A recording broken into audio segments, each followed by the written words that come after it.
नाही जे गुलाबराव पाटील मंत्री आहेत हे राज्याचे मंत्री योजना त्यांच्यामुळे फ्लॉप झाली नाही। गावातील योजना ज्या ठेकेदाराला यांनी काम दिलेलं आहे त्याच्यामुळे फ्लॉप झालेली आहे। साधी गोष्ट आहे की पाण्याच्या पाईपलाईन आपण जमिनीतून टाकायला पाहिजे, त्या गटारातून टाकतात का?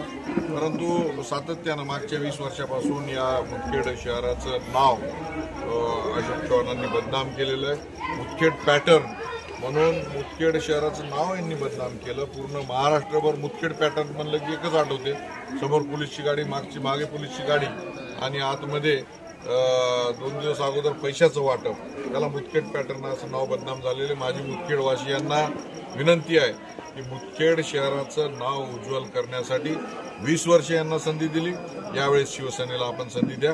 निश्चित माननीय एकनाथ शिंदे साहेबांकडे नगरविकास खातं आहे, त्यांच्या मदतीनं या शहराचा चेहरा मोहरा बदलल्याशिवाय आम्ही राहणार नाही। आज तीनही पक्ष राष्ट्रवादी